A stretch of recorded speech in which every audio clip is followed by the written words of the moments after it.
Assalamualaikum warahmatullahi wabarakatuh. Shalom, Om Swastiastu, Namo Buddhaya, Salam Kebajikan.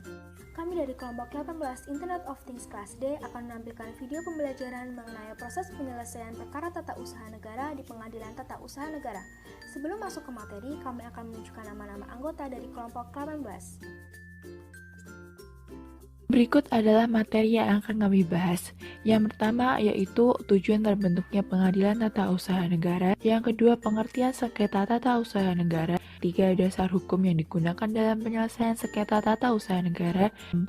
Para pihak dalam penyelesaian sengketa tata usaha negara. 5. Alat bukti. 6. Proses penyelesaian sengketa tata usaha negara. 7. Putusan akhir. Dan yang terakhir yaitu contoh kasus. Assalamualaikum warahmatullahi wabarakatuh.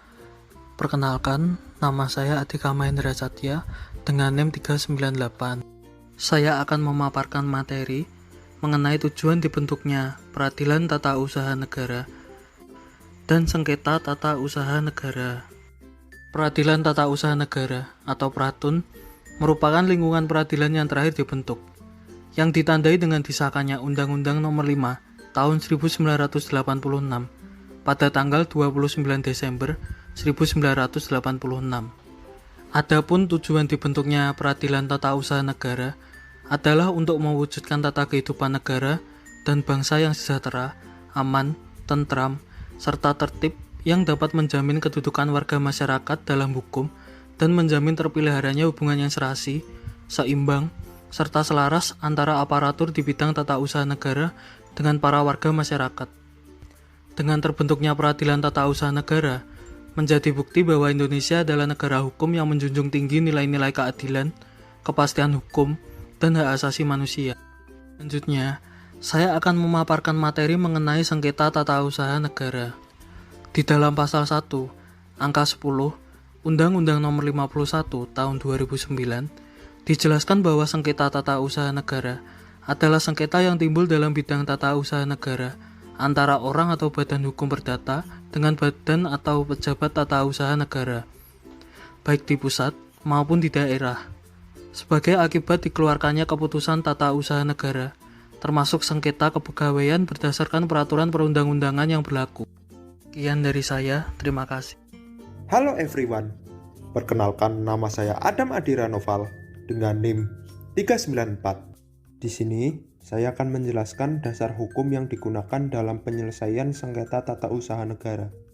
Pertama, Undang-Undang Kekuasaan Kehakiman yang berisi Undang-Undang Nomor 14 Tahun 1970 Jungto, Undang-Undang Nomor 4 Tahun 2004 Jungto, Undang-Undang Nomor 48 Tahun 2009. Yang kedua, Undang-Undang Pengadilan Tata Usaha Negara yang berisi Undang-Undang Nomor 5 Tahun 1986 Jungto, Undang-Undang Nomor 9 Tahun 2004 Jungto, Undang-Undang Nomor 51 Tahun 2009. Yang ketiga, Undang-Undang Mahkamah Agung yang berisi Undang-Undang Nomor 14 Tahun 1985 Jungto, Undang-Undang Nomor 5 Tahun 2004 Jungto, Undang-Undang Nomor 3 Tahun 2009. Yang terakhir, Peraturan Pemerintah Nomor 7 Tahun 1991 dan Peraturan Pemerintah Nomor 43 Tahun 1991. Pihak yang terlibat dalam penyelesaian sengketa tata usaha negara. Yang pertama, penggugat. Seseorang atau badan hukum perdata yang merasa kepentingannya dirugikan dengan dikeluarkannya keputusan tata usaha negara oleh badan atau pejabat tata usaha negara, baik di pusat maupun di daerah. Kedua, tergugat. Badan atau pejabat tata usaha negara yang mengeluarkan keputusan berdasarkan wewenang yang ada padanya atau yang dilimpahkan kepadanya.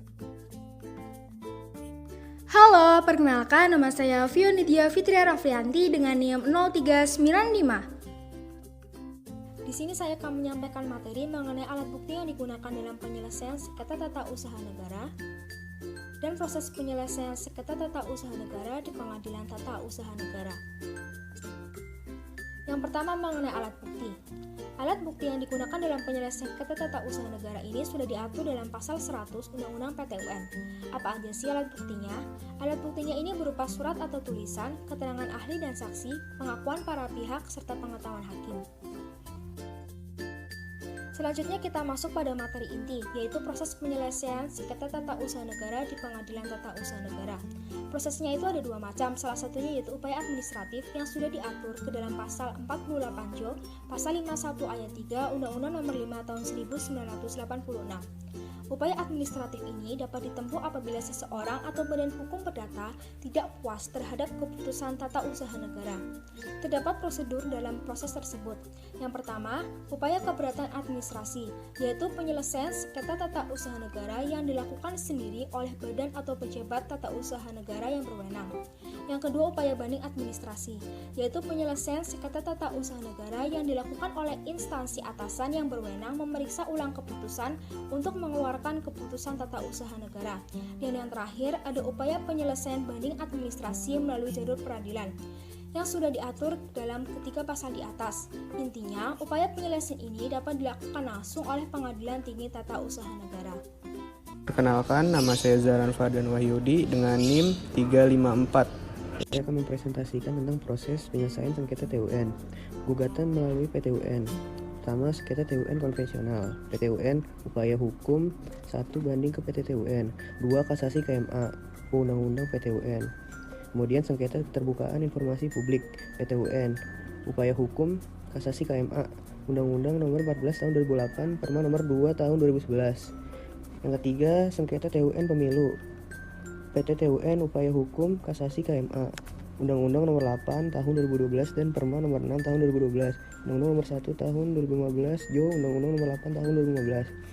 Kemudian yang keempat, sengketa kepegawaian, PT-TUN, upaya hukum kasasi KMA, pasal 48 Jo, pasal 51 ayat 3 Undang-Undang PT-UN Jo, PP Nomor 24 Tahun 2011. Kemudian sengketa pengadaan tanah bagi pembangunan untuk kepentingan umum, PT-UN, upaya hukum kasasi KMA, Undang-Undang Nomor 2 Tahun 2012 Jo, Perma Nomor 2 Tahun 2016. Kemudian sengketa terhadap keputusan fiktif positif, PT-UN, upaya hukum tidak ada upaya hukum biasa, Undang-Undang Nomor 30 Tahun 2014 dan Perma Nomor 5 Tahun 2015. Kemudian yang terakhir, permohonan pengujian terhadap penyalahgunaan PT-TUN, upaya hukum banding ke PT-TUN, Undang-Undang Nomor 30 Tahun 2014 dan Perma Nomor 4 Tahun 2015. Sekian dari saya, terima kasih. Perkenalkan, nama saya Nadia Safa Afrileona Putri dengan NIM 393. Di sini saya akan melanjutkan menjelaskan materi mengenai putusan akhir dalam Pengadilan Tata Usaha Negara dan contoh kasus yang berkaitan dengan tata usaha negara yang pernah terjadi di Indonesia. Yang pertama mengenai putusan akhir dalam sengketa atau perkara tata usaha negara. Putusan akhir ini telah diatur dalam pasal 97 ayat 7 Undang-Undang Pengadilan Tata Usaha Negara. Ada 4 jenis putusan akhir, yaitu ada gugatan ditolak, gugatan dikabulkan, gugatan tidak terima, dan yang terakhir gugatan gugur. Yang pertama mengenai gugatan ditolak. Penggugat tidak dapat membuktikan dalil gugatannya dalam proses pembuktian di persidangan, sehingga hakim menolak gugatannya. Yang kedua yaitu gugatan dikabulkan. Penggugat dapat membuktikan dalil gugatannya dalam proses pembuktian di persidangan, sehingga gugatannya dikabulkan oleh hakim. Selanjutnya, gugatan tidak diterima. Dalam gugatannya terbukti mengandung cacat formil, tidak memenuhi syarat formil dan syarat material, dan terbukti pula tidak memenuhi pasal 62 ayat 1 Undang-Undang Pengadilan Tata Usaha Negara. Terakhir, gugatan gugur. Dalam hal ini disebabkan penggugat atau kuasanya tidak hadir di persidangan pertama dan tidak datang dalam panggilan persidangan yang kedua. Selanjutnya mengenai contoh kasus yang berkaitan dengan tata usaha negara yang pernah terjadi di Indonesia. Salah satunya ada kasus yang terjadi di Papua dan Papua Barat mengenai pemblokiran internet yang terjadi pada bulan Agustus hingga September tahun 2019. Kebijakan ini mengganggu kerja jurnalistik pewarta dan media massa di Papua pada saat itu.